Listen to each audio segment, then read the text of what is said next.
There are 12 participants on the call, including you. You are joining your conference as a participant. For a menu of available commands, press *#. Does everybody have the web dialogues information, and can you see the presentation? Yeah. Try it again. Good. Juan and Suzy, are you also online? Yes, here our web dialogue still isn't working, but we have the access to the deck, so. Good. We'll throw it together that way. Good. So why don't we then, let me see if this is, okay, so we're recording. Good. Well, then why don't we begin? Good morning, everyone. This is the third in our series of W3C working group use case calls. For everyone's information, the W3C has a working group called Open Data on the Web Best Practices, in which an international group of really good people are collaborating on developing best practices for data on the web, which is, I think, commonly used to mean open data.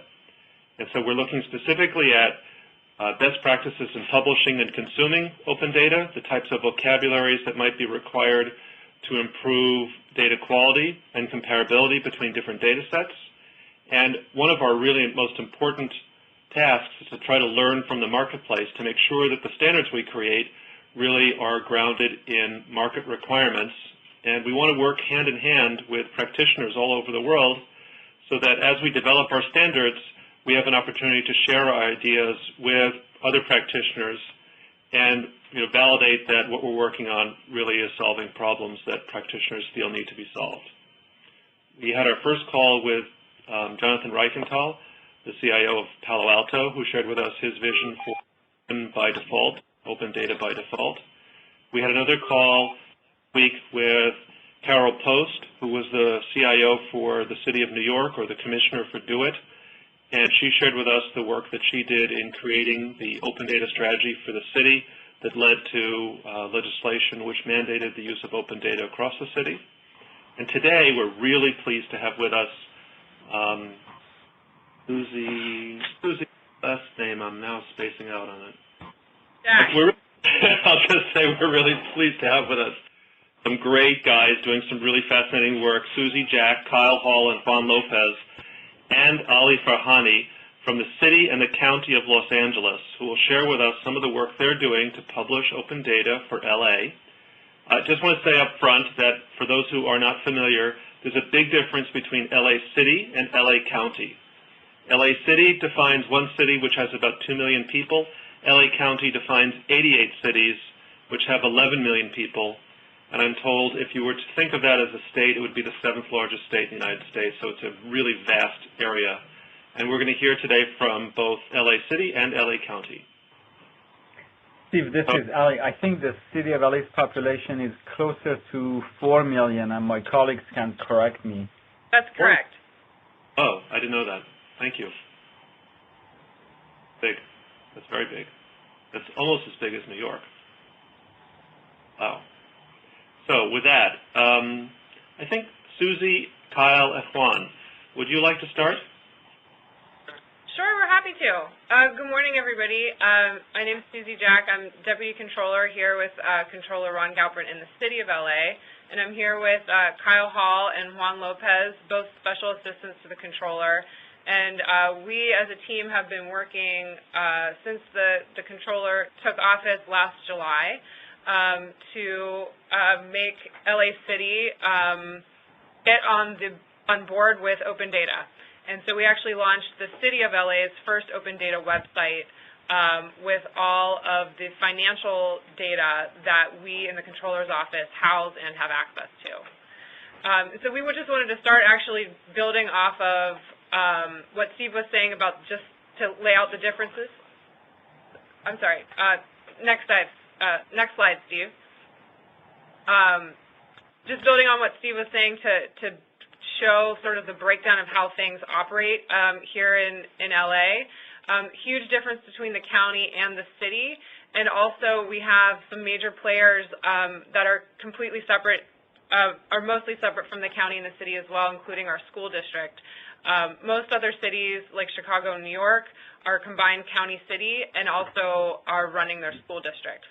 So not only do we have our own challenges here at the city with making sure all of our own data challenges, but coordinating with the county and with LAUSD and some other regional authorities that have a huge impact on people's lives and how we can make all that data work together. Next slide.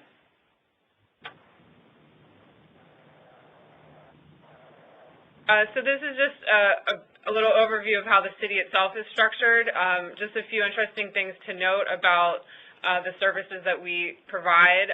It's, public safety, sanitation, fire. We also own the largest publicly owned utility in the country, the Department of Water and Power. We also own the port and our airport. Next slide.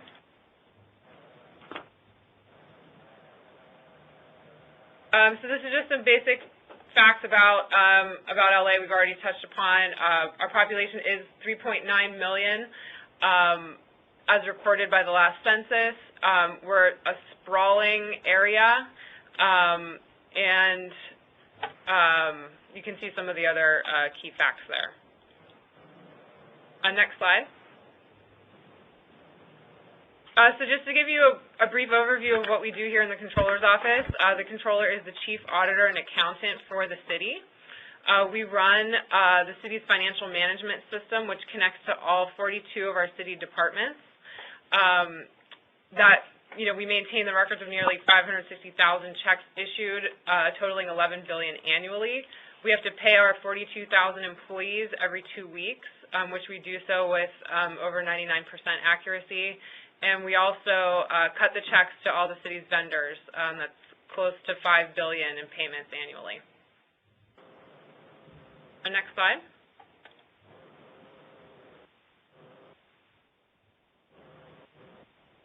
So, Steve, could you click on that link in the middle of the presentation? Hopefully that'll come up. Control panel. Oh, no, I don't have it in interactive mode. It's just as a presentation, so I don't know. I'm just sharing it as a presentation, not as a desktop. Okay. All right, well, we tried to do something a little bit clever. Basically, this is just a little bit of a view of our site. The vendor we used is Socrata, who also was instrumental in the open data efforts of other large cities and counties across the country. They'll also be the platform for the citywide open data site that comes. But basically, we have the expenditures of the city, the revenues, audits, and payroll information. And a lot of what we've focused on, as much as adding new data sets, which is certainly a concern for a citywide effort and is obviously something we're working on, it's improving the quality of those data sets that we do maintain already. So we started out with payroll with fairly limited information. Just sort of the budgeted pay and then the actual pay, and then the difference between the two. And we've since added a variety of other information, mostly at the request of activists and other people that have been very involved in the effort and have really taken a lot of interest in this information. They've periodically come to us with requests for additional context, additional information, additional ways of breaking down the data. And so we have endeavored to add that wherever possible, because at this point, the primary way that people are interacting with our data is actually directly through the portal, which I think is a little bit different than a lot of sites that really try to emphasize the other consumption of data. We certainly are working on app development, but financial data is actually interesting to people who care about financial data very directly. They want to see what the city is spending money on, and they're happy to look through a spreadsheet to find it.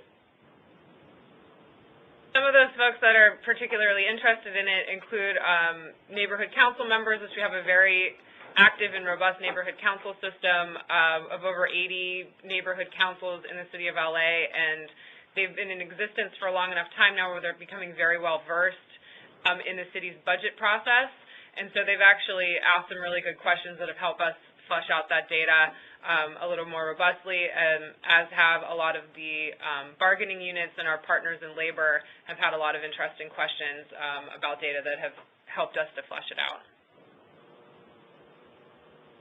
Go to the next slide, Steve. Yep.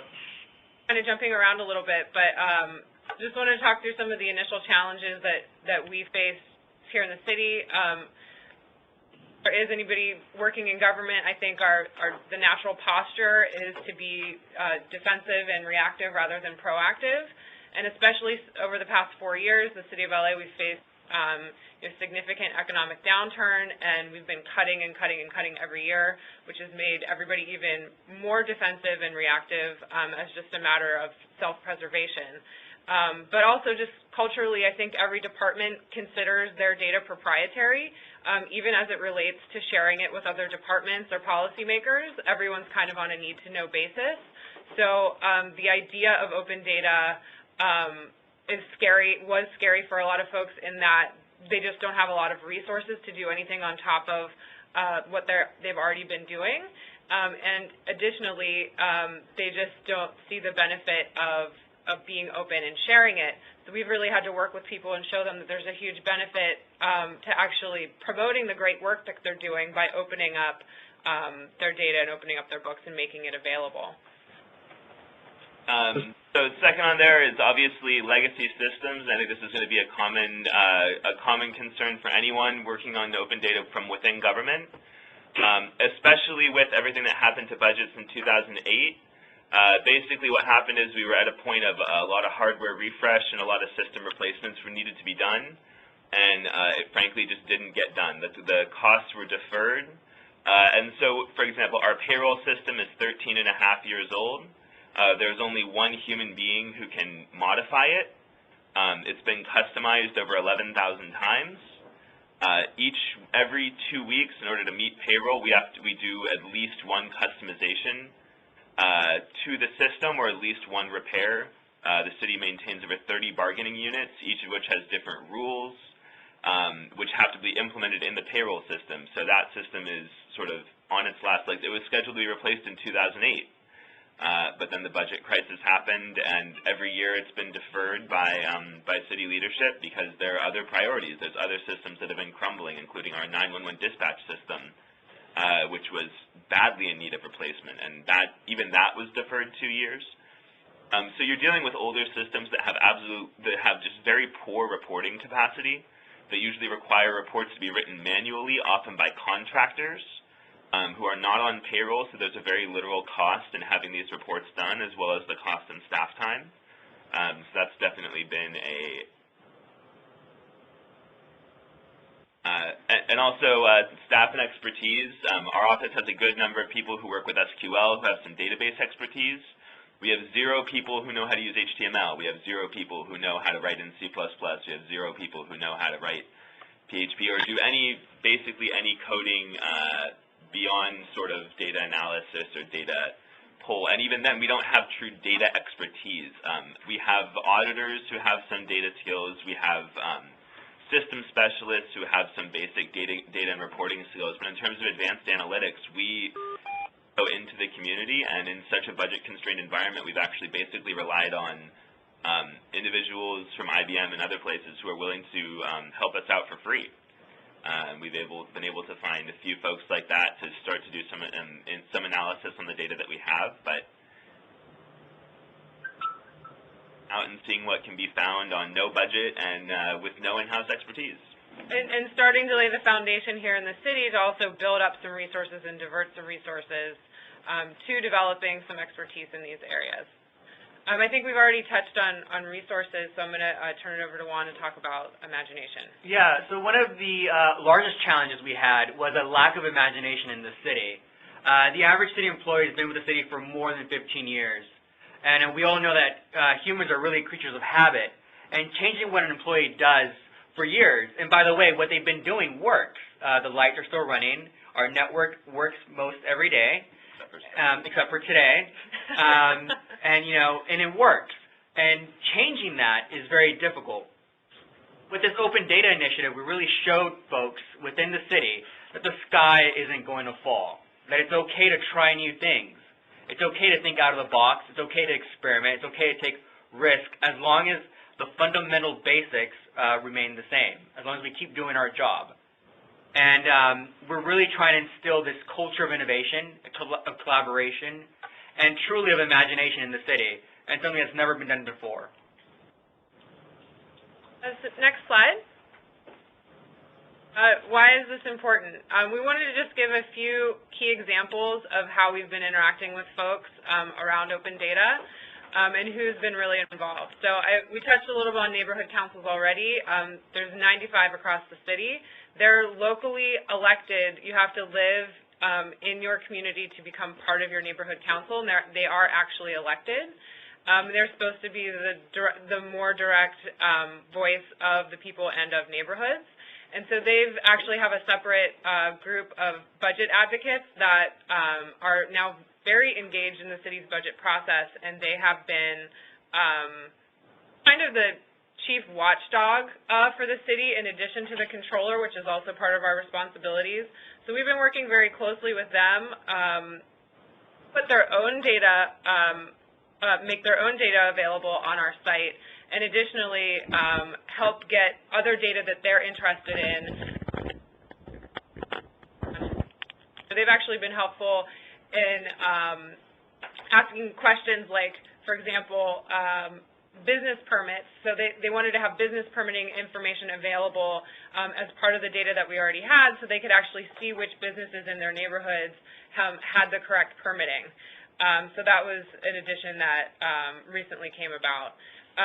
Additionally, we have 15 city council members. They each represent 250,000 people, and they are basically need to deliver services to 250,000 people in their district. They're responding to a very high level of constituent calls, and so it's often difficult to focus on the broader policy issues because they're so consumed by just responding to day-to-day needs within their communities. So when they're in council, they often have to ask departments for information that the department doesn't have readily available or doesn't make readily available, and then they ask for what's called a report back.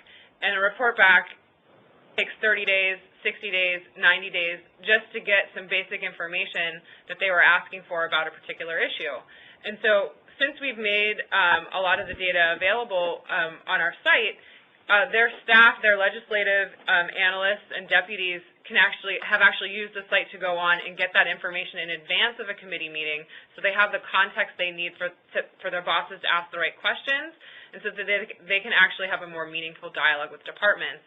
And one example of that was they were looking at overtime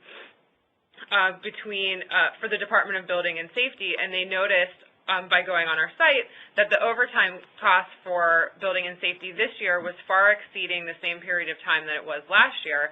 So they were able to ask the department why that was and to come back with a more robust report, where normally they would have had no idea that that was the case. And they would have had to wait for the department to produce that information and then relied on the department for that information to be correct.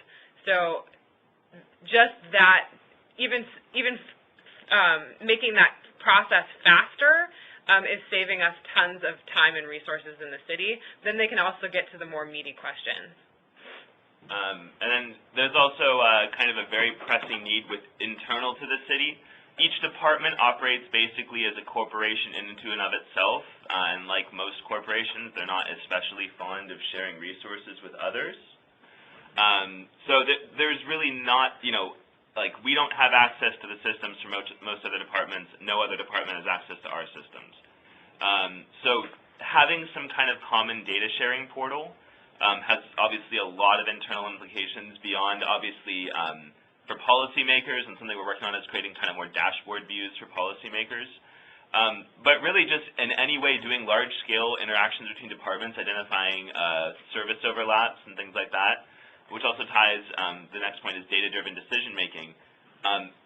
City leadership is making decisions basically about an amalgam of billion-dollar corporations with no information.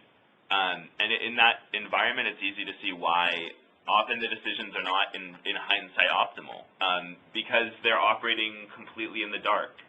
on information provided to them by people with a lot of interest in misinforming them, whether that's lobbyists, whether that's departments that are trying to avoid a budget cut. So we really are, cities are kind of being run in the dark. So we really want to get to the point where there's very ready access to information that even city leaders with a very low level of technological expertise can digest, consume, understand, and act upon. In addition, the city, as I mentioned, has over 30 bargaining units with unions.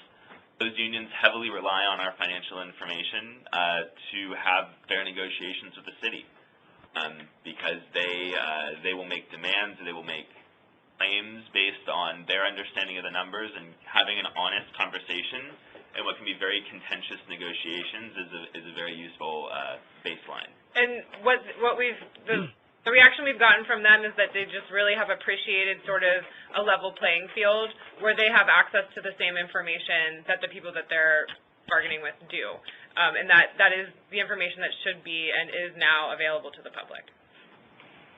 Hey, Suzy and Kyle and Juan, can I ask you a question about this? It's just something we've been talking about in W3C recently, is about the resources necessary to support this open data platform. And I'm just curious, since you said earlier on that your team doesn't have a lot of deep data skills, do you have any fears about, what happens when either external developers or the city council start demanding more sophisticated types of data from more sophisticated types of repositories and tools? How will the city meet those demands given its current skill base? Well, we've actually been raising the issue of the need for more sophisticated repository, and that we should be asking more sophisticated questions about the data that we currently, just with the site that we've launched, don't have the ability to do. So we think we've been kind of shopping that idea around and looking for partners within the city so that we can make a push once revenues start to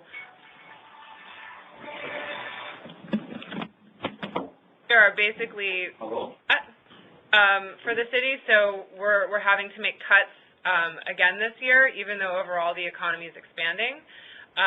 So we're starting to think through this with a couple of partners, including some partners on the council, and we're in discussion with the mayor's office and our ITA to figure out what we want, what kind of questions we want to be able to answer, and then how do we start to build up our capacity to handle that. But that is a really important point, though. Our office, although our office does not have ideal expertise, in fact, I know the county brought on some folks who have really exceptional data skills. That's something we hope to emulate as well. We do have a good number of people who are expert in financial systems and are incredibly expert in our data. So we can make very advanced queries. We're even right now working on multi-system queries in the narrow context of financial data, where there are common terms, common rules, common standards, common everything. So it's at least doable to match up legacy and current systems and to make more advanced pulls. But frankly, in other departments, that data is just not going to be forthcoming. And because they don't have the skill sets that we have internal, the data sets that they're in, the initial kind of list of data sets that they're offering up for the citywide site, some are good. A lot of them are not as compelling as they could be had they been produced by a more expert analyst. That's kind of unfortunately where we are right now. It's incumbent on city leadership to try and bring in people, but when they're without any kind of centralized data procurement group, I know a lot of places have a chief data officer or something along that line. It's frankly not fair to expect the departments are going to have that kind of expertise on hand. The police department does not necessarily need that skill set in their core mission. So it's about us finding ways to create, whether it's a task force or some other group that's going to go into departments and procure those more advanced data sets. That's ultimately probably the only way it's going to get done. Right.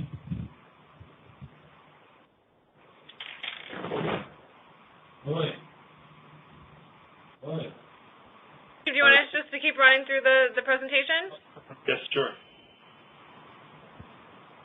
All right, just to finish up the last few points on this slide, we've really been taking this open data initiative to the streets, speaking to neighborhood activists and community leaders.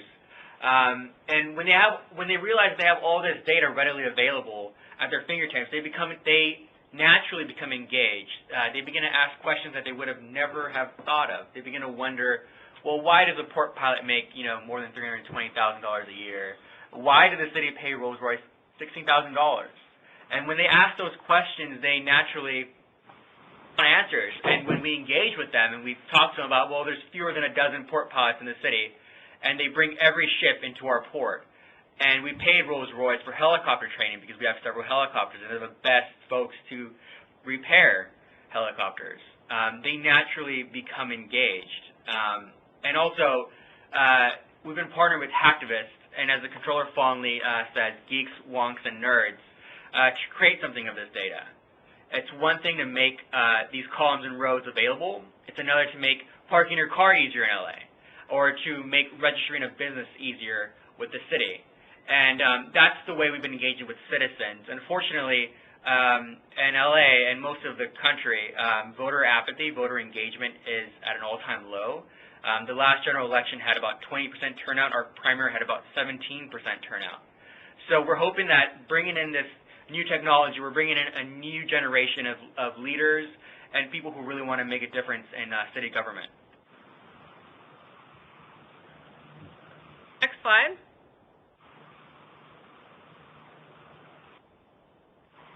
So just in terms of what we're kind of looking to add next, and then we can have you take any questions. We want to add additional context, as you said, as people come to us with questions, it's really kind of great to see when we tell them we have this data out there, they all of a sudden get hopeful that concerns they've had about the city that haven't been addressed for years might now be getting fixed. But that usually means asking for more information. So, last night we were at a meeting and someone asked us to get information on building and safety complaints and how many of those actually turn into fines. Because that's an issue that's been plaguing that particular community for years, where they feel like they make calls and they never kind of get follow-up from the city, and they are now feeling like they might actually get evidence of that and have some hard facts that they can base a push off of. So as we add more context, we kind of engage more partners who think that we can kind of get an answer to their question. Another kind of important part for us is rebuilding our internal processes. The thing with government is just because you have a new option does not mean it's being utilized well. There are policies on the books. There are literally gigantic books full of policies on how to do everything in this office. So in order to integrate a tool like the Open Data Portal, you have to go through and rewrite hundreds and hundreds of pages of policies, often which haven't been revisited in years. Our policies around demand audit is sort of the check validation portion of the city, and some of their policies were written in 1983 and have not since been revisited. So we're taking a look at some of those on how we can maybe make the city run a little bit more efficiently through data sharing. We also want to bring in other tools like maybe an ETL layer or something to better present the data. I think I mentioned dashboards for city leaders is something that's a huge priority for us to make that information kind of snap digestible. We're also working on the citywide open data portal, and Suzy points.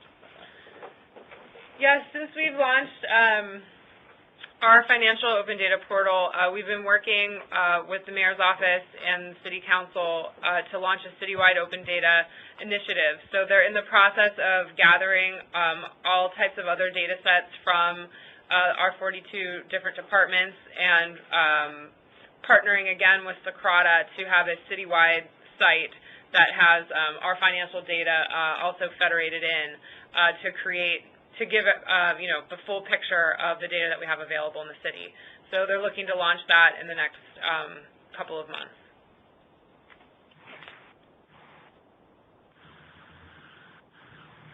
On the last point here, building new partners and community, I actually added this clipart image. NASA JPL, which is out here in the LA area, uses this image in their infographics to convey the need to work together. In many ways, astronauts are the ultimate team players. They share their space for months at a time, In this case, they're literally tethered together.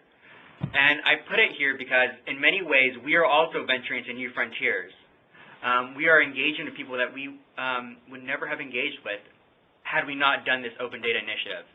The LA tech scene is thriving, and pretty soon we know it's going to rival Chicago, New York, San Francisco.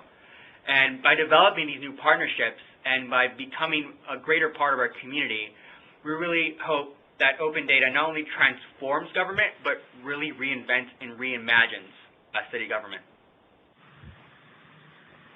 We're happy to take any and all of your questions. I love the vision. That's a great vision. Does anybody have any questions? Hi, this is Carol Post from New York City. I don't necessarily, well, I probably have a number of questions, but I thought I would just share with you both my reaction, which I am impressed and delighted to see what you all are doing there, and from experience can empathize with you because I walked in your footsteps. Most everything you described in terms of your hurdles and challenges and obstacles, I've encountered them, so a bit of empathy to share with you.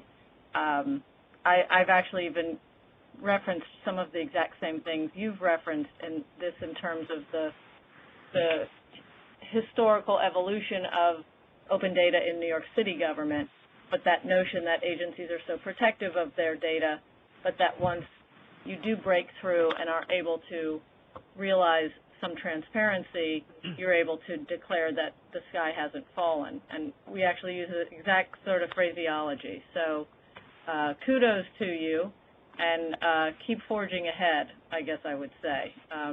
It looks great.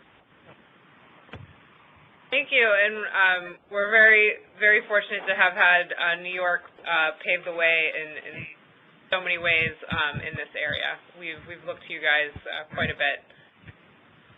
Yeah, it's a fun adventure. I would suggest if you're not already dialed into New York City's published tech guidelines, that might be a useful roadmap for you when you were talking about how to sort of get the data into a formats and standard publication ways that make sense. That is a document that's out and available and open to the public. If it's of use to you in any way, certainly you can find it at NYC Open Data.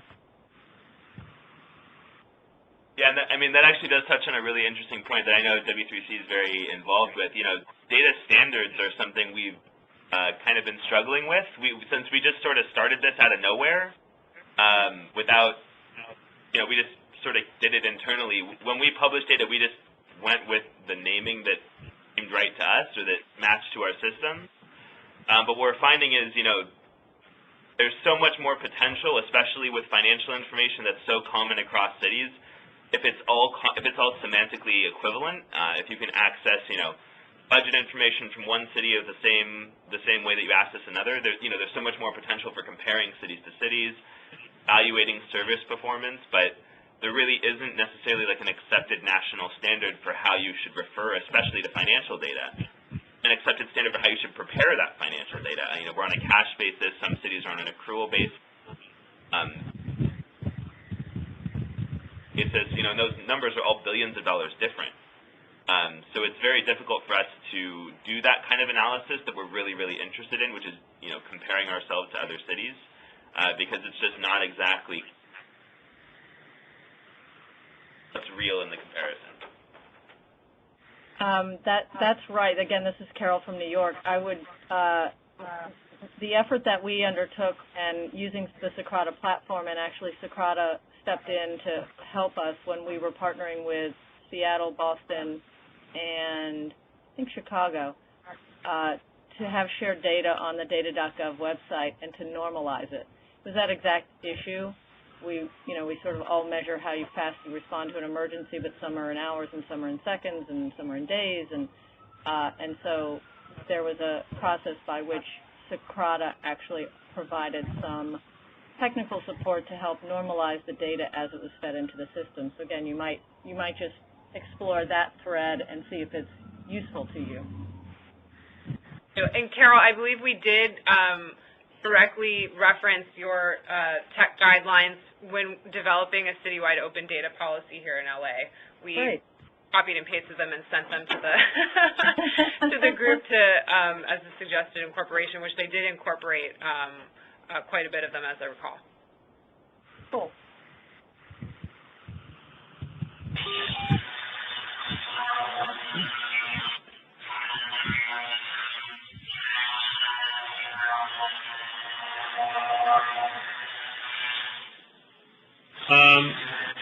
But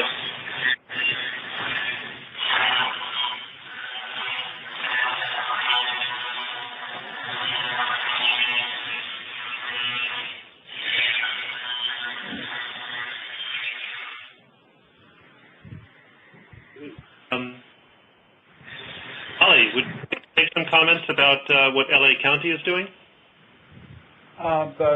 Sure. Good morning, everyone. This is Ali Farahani with the County of Los Angeles. And actually, I would like to introduce Jose Soto, who is on the line. And Jose is the chair of our Open Data Steering Committee, and he will talk about our journey on open data. But before I let Jose provide his report, let me just add a couple of comments. One is, we at the County of Los Angeles are very excited about what the city is doing, and we are coordinating our efforts with the city and trying to learn from what the city of LA is doing. And as others said, we really admire the leadership that the city is providing in this area, and I think the city government, Mayor Garcetti and others are really going to be the champions of open data for Southern California. And again, we do admire what the city is doing, and it is helping our case. And at every meeting I go to on the county side, I use the city as an example of the leadership that we would like to bring to the county as well. My only other comment before Jose talks about our open data initiative is the fact that the counties face a different challenge when it comes to open data. And the challenge is that the data that the county maintains and manages consists of, and I categorize them into three categories, and they could be obviously grouped differently, but our data, because the county provides a lot of health and human services and public safety type services in addition to other services, our data is grouped into three buckets. The first category is what I call the person-centric data sets. So these would be the health data, the mental health data, the children's services data, the social services data, who receive public benefits, and also the criminal justice data, because the county has a more integrated criminal justice than sometimes the cities do. For example, the prosecution, the probation, the court, and all that is a little bit more integrated with the full cycle of the justice process. So all these areas, I put them in the person-centric bucket. And as you all know, the challenge in that area is that being person-centric, the privacy issues, there are tons of federal regulations, state regulations that govern the disclosure of individual and personal type data. That's one bucket. The second bucket of data we have is, we could call it the property-centered data. So these are the permits data, the road conditions, the restaurant inspections, and other type of, property-related data, tax assessment, property valuation, and such.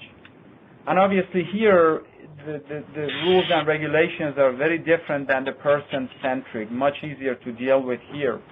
And then the third category is the admin data, and these are the the revenues and expenditures, budgets, payrolls, outcome measures. These are, for the most part, public data by nature, so there are really no privacy issues and such. So the challenge we have in the county, and I've looked at other counties, I have not seen any county who has an open data initiative that has done any publishing of their personal or person-centric data. There are some data sets related to crime, but they are obviously at a very high level. And LA County has been publishing crime data for a number of years. Our sheriff's department does or has been publishing crime data sets for a number of years, and they are not your sort of advanced open data model. You know, they are not machine readable directly. They're mostly in Excel format and sometimes in comma separated values. But so we do understand that those could be improved. But again, the core data, you know, have been out there for some time. So my closing comment is that I think collectively what we would like to do is develop a framework for the governance and publishing of county data.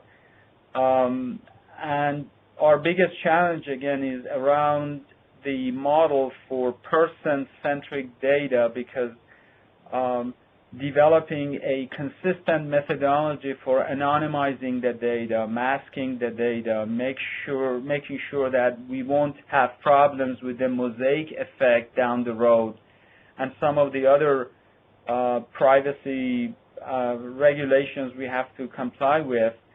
That's really the biggest challenge for counties, and I'm looking forward to working with others in the county space so that we can move this initiative, which I personally believe will have tremendous value for the community and the county government as well.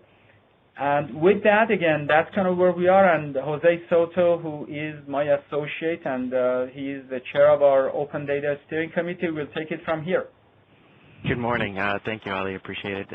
Again, Jose Soto, LA County. Before I actually start giving a bit of feedback, I'd like to know from everyone, LA City, one of the things that we're trying to do is, of course, the biggest thing is creating value for something such as open data. What has been a defining moment for everyone where you got, you know, politicians or specific people in management that said, I get it, this is important. If you guys can maybe give us a bit of feedback, that would be great.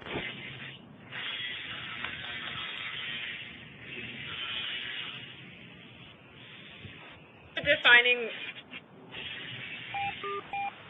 are coming when we actually are out in the community with the policymakers. There's been discussions, like citywide discussions, like in council about open data, but the citywide effort hasn't moved forward yet. When we've been doing demos out in the community to show neighborhood councils and just anybody who wants to come.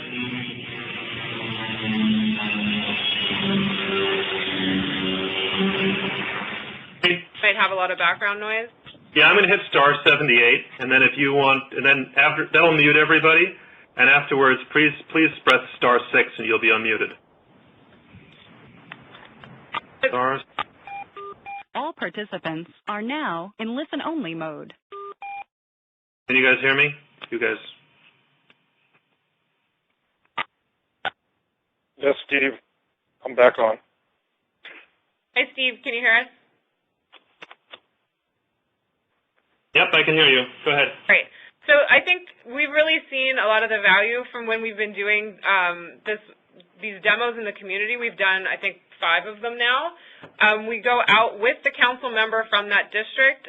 We co-organize the event with them, usually with 1 or 2 neighborhood or business groups.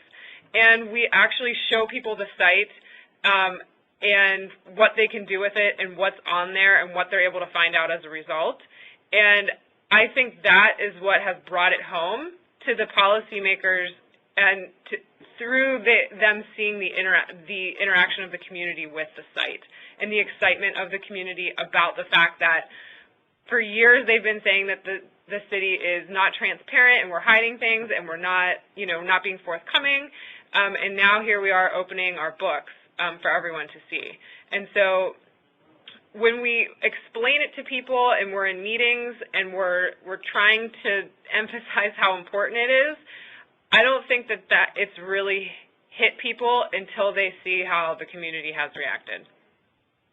So far, that's been the greatest value that we've seen.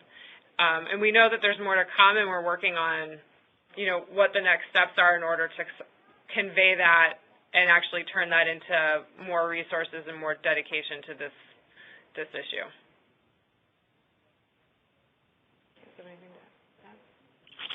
Okay, great. Well, let me go ahead and, unless anyone else has any other insights, just to give you a bit of a background, about 2 years ago, the board initiated the information management program into the CIO's office in order to promote information sharing across departments. Within that program, we've established several different areas. One of them has been open data. Not that open data has been new to us, as Ali mentioned. We've been exposing open data for several years now, if not from the public health to sheriff to some DHS, some different areas, but very, very stagnant, kind of, well, let's just say not machine readable, something that can be used for today's era. What we're trying to do is set up an initiative from an enterprise perspective. As we mentioned earlier, there's over 37 departments within the county, and we're trying to collaborate in order to create one central location where constituents can go ahead and see the county as one unit, as unified. We're also looking into efforts like the Metro Chicago is doing, and possibly working with LA City and other governing bodies within LA County in order to possibly establish something like that. So right now we're still at a bit of an infancy. So we set up a governing board to promoting several departments who are involved to see where do we want to take it, because as I mentioned earlier, the biggest thing is creating value with open data. How does this not only benefit constituents, but of course there's an added effect of the Board of Supervisors and how it affects each one of those specific districts. We do have a particular project in mind, which we feel is going to be a great way to promote that value and to also showcase the things that LA County is doing as a whole for its constituents, which is what's called the LA County Annual Report. This is where LA County once a year puts out a report and identifies all the different projects, different budgets, just everything county in one main report. The reason why we're excited about that is because before it used to be paper-based, and now they're automating it, putting it online, and creating more of a video effect. And we're trying to work with them to automate the process of interaction between what they're doing with the videos there and the data that they're presenting for each one of those projects. So this is where the open data kind of takes its toll, and we hope that the value in seeing how the constituents respond to that will be able to make it a greater point to doing something like a Metro LA County, where open data can see the value in terms of encouraging growth, encouraging just those different aspects of growing the economy, showing transparency, and everything that open data is about. Currently, in terms of what we have, we put out an RFI a couple of months ago for information, realized there's several different people out there interested in helping us out. So we are working on creating a solicitation or doing an open solicitation to get a portal and centralizing. So for the most part, that's a bit of a Reader's Digest version of where we are in terms of the county. Unless Ali has anything specific, that is where we are. And we hope that in the coming months we'll be able to really showcase not only the annual report, but we have things such as budget information, Yelp contacted our public health for health inspection information, and aside from crime data, I believe that's where we are.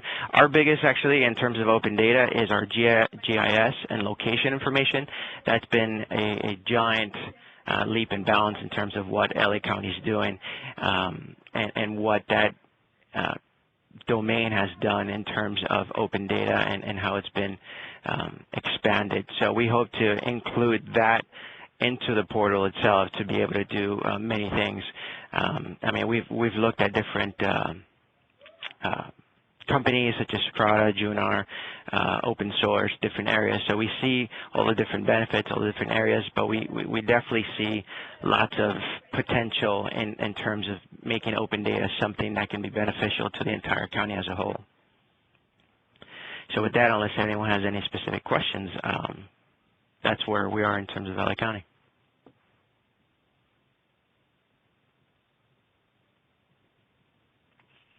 Really great. Does anybody have any questions for LA County or LA City?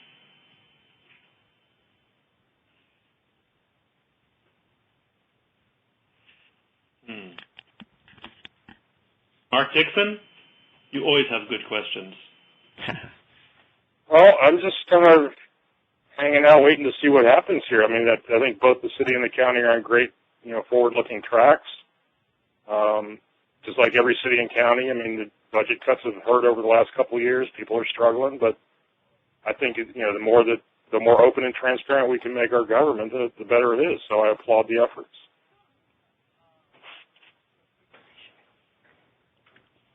Great. Leo Kluger, do you have any questions? And before we close the call or have any more questions, I just want to make one plug. So our website is controllerdata.lacity.org.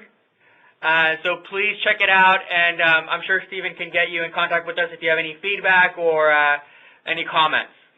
And we really welcome feedback, comments, ideas.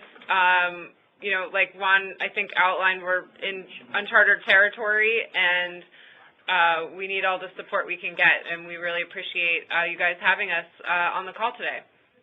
So, actually, this is Mark. I have one question. Are you guys starting to see a need for data anonymization to protect privacy?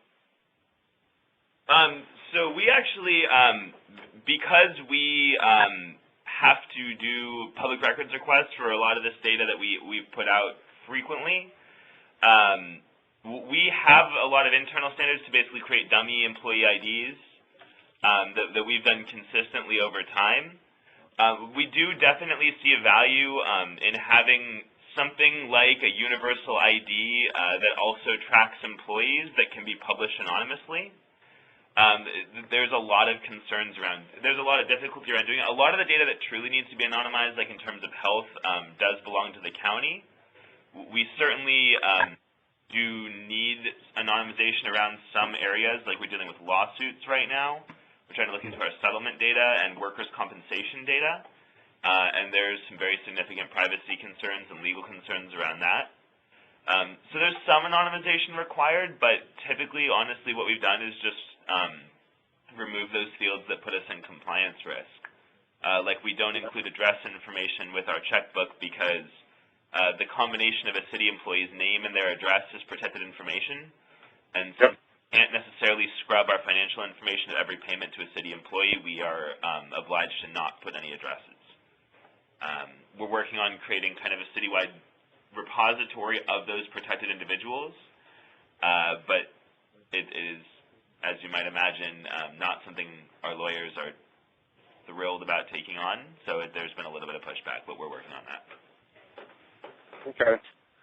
Yeah, I was thinking also just more in terms of, generic citizen protections, but I worked for a county for a couple of years here in California, so I understand. Well, that's certainly true. We actually were very interested in the business tax and permitting information, and there is definitely a conflict between the desire to protect citizen privacy and, giving people access to the names of permits, especially giving people access to the names of the business so that they can, ensure that the businesses in their areas are compliant, or know that the business they're going to or that they're working with is in fact safe and regulated.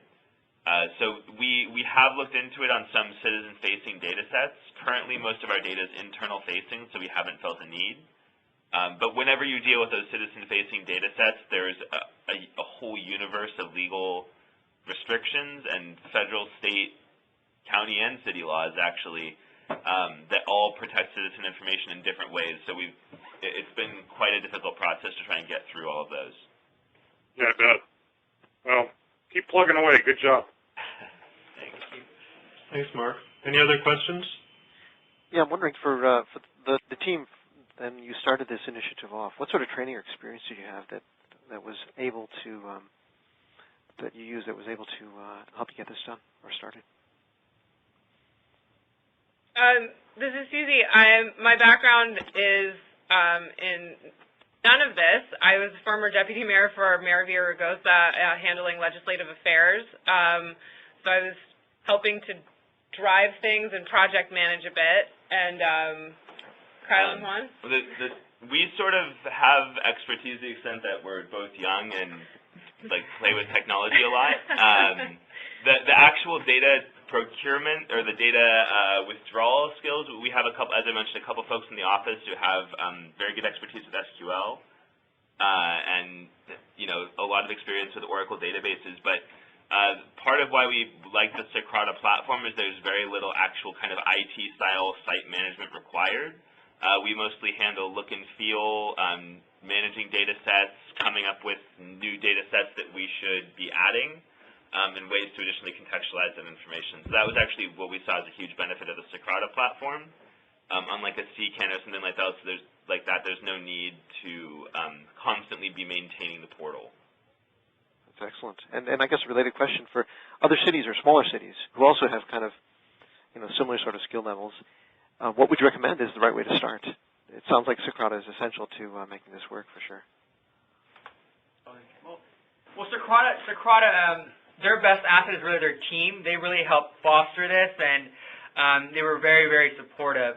But for any small city or county or municipality, I would recommend that they should take the plunge, that the benefits far outweigh the cost. We did this for less than $100,000. You can actually find it on our site, how much you paid for Socrata. It's very doable, and like I said, the benefits, the ROI is really there. Yeah, but it really would be, in terms of getting started as a smaller city, I think the county's found that starting without a portal really makes it difficult because you get different departments trying to operate on their own, and you end up with, part of the reason the council first considered exploring an open data portal, we just sort of went ahead and did it, but they had been talking about it and had been for, however long, because each department each year came to them asking to do something for open data, to make something public, to put something out there, but totally uncoordinated. There's no central way to access it, and they would make these great tools that no one would ever see and no one would ever use. Like the City of Los Angeles has parking information with our very advanced parking management system. It would be difficult to find if you weren't specifically looking for it. It's not heavily used. So taking that piecemeal approach, it allows GMs and people like that to kind of pat themselves on the back, and in some cases there are value, and especially some of the things like the county has done around welfare, and using big data analysis around welfare cases has been really, really impressive. But by and large, if you do it in a piecemeal way, you end up with a kind of piecemeal result that citizens can't find, can't engage with, and don't understand. So it's really finding that first point of contact for citizens, even if it's not an open data portal, even if it's just a website that has all open data efforts, you have to create that one citizen point of contact, or it just gets very confusing for people that frankly aren't enormously engaged with their cities to begin with. Yeah, I think that, I'll just say anecdotally that, one, I want to thank you for the presentation. I think that what we've seen now over the last 3 calls has really been fascinating.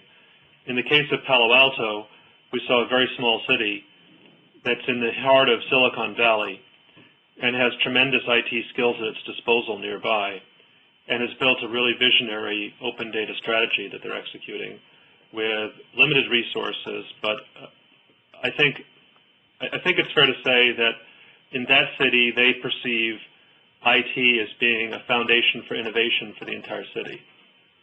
In New York, I think from Carol, we saw how really heroic leadership helped persuade a city to view IT as a source of innovation for the city. And what I hear in Los Angeles is that you're very much on that road. And I think it's interesting to look at these three different cities in America that are all at different evolutionary stages in their open data strategy.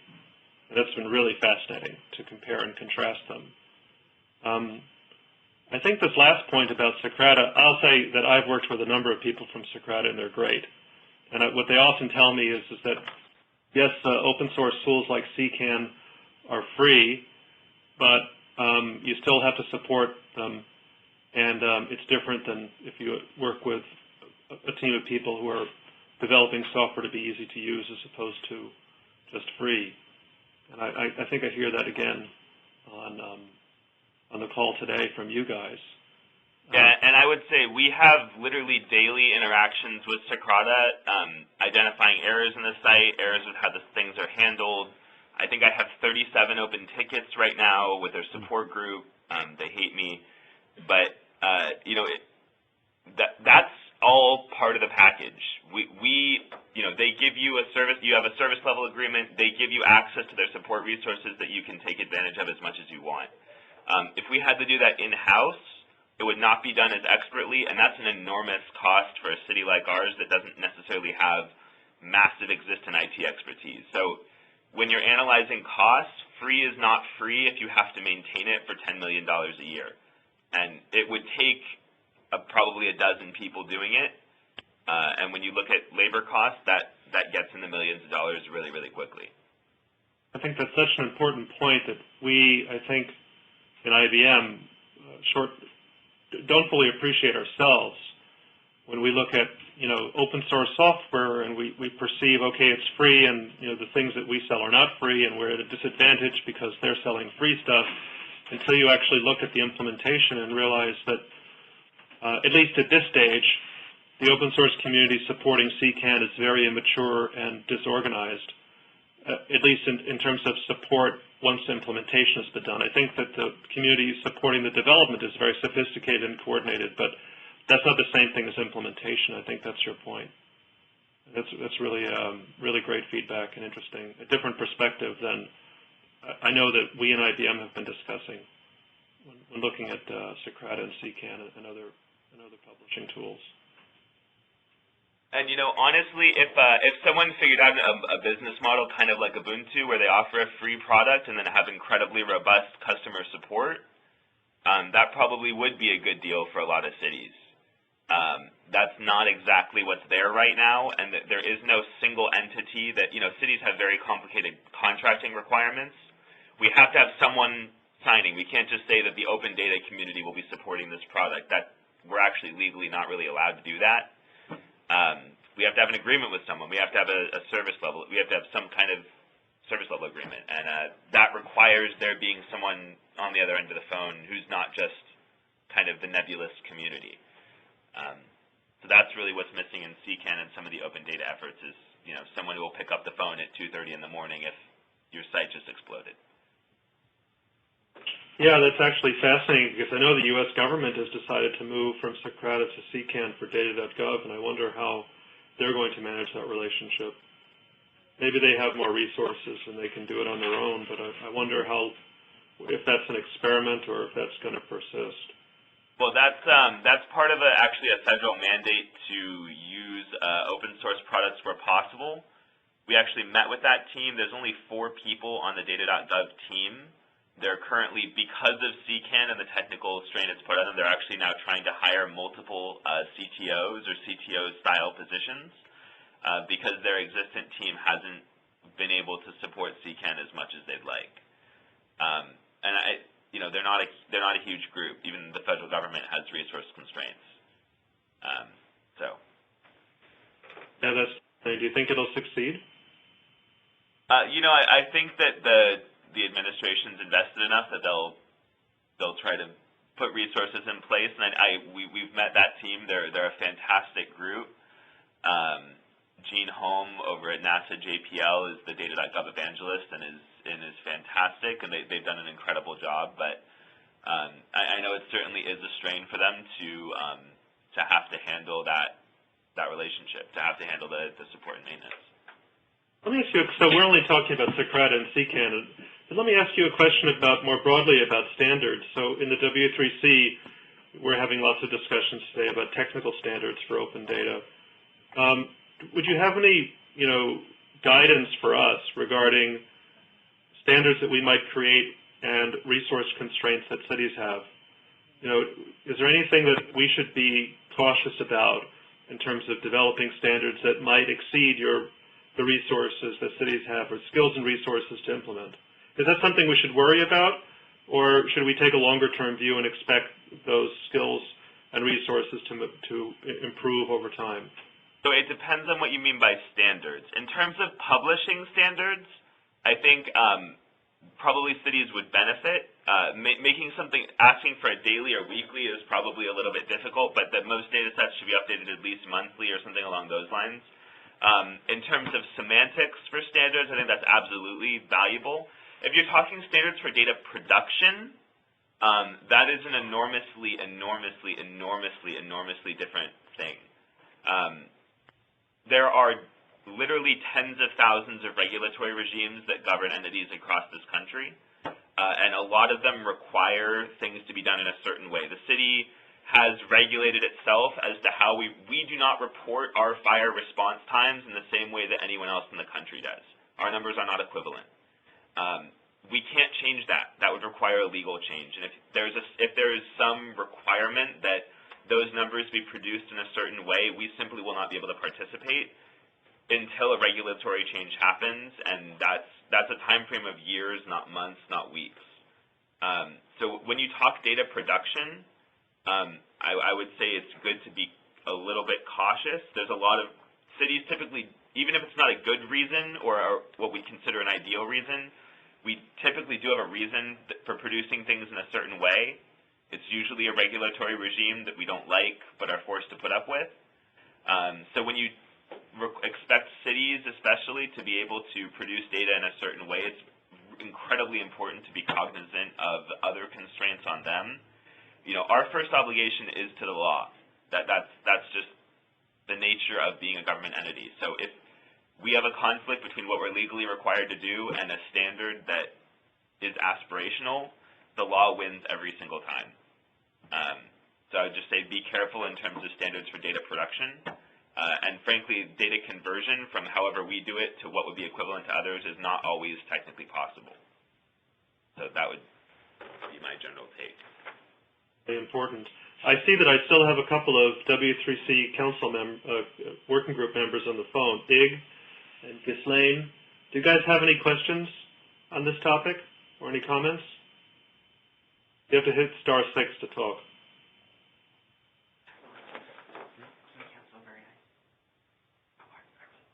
Nope, they don't. Or they're not listening anymore. Well, that's a really important point, and I'm going to come back to you a couple of times in the future. Could we come back to you in the future with some of the things that we're working on and get your feedback? Because I don't think that I can properly represent what you just said. I mean, I can talk about it in the W3C, but they really won't. None of us in the W3C will have the experience that you guys do and be able to compare what we're working on as being viable from an open data perspective in terms of what cities and states and governments can implement. Would you be willing to work with us in the future as we evolve our standards and perhaps give us some feedback? Yeah, absolutely. Yeah, we'd love to be helpful. We'd really appreciate that. I think that that's really valuable for us. We actually have a W3C, big W3C meeting coming up in California. I think it's in Santa Clara in October, and I'll talk to to my colleagues and see if we can invite you. Would you, if we invited you, would you be able to participate? Absolutely. We would love to be there. And we'd love to help promote it as well to some of our connections in the tech scene. Super. Really appreciate that. Before I close out, let me ask, does anybody else have any questions or comments? Thank you so much for presenting. This was very interesting. And congratulations on all your successful initiatives. Thank you. Yeah, I agree. I'm really inspired by your work. I think Ali and Suzy and Juan and Kyle, you guys are doing a great job. Thank you so much for the presentation today. Really appreciate it. Thank you for having us. Thank you. Thanks All the so much. best. Let's keep the conversation going. We will do that for sure. Great. Thanks, everyone. Thank you. Have a good one.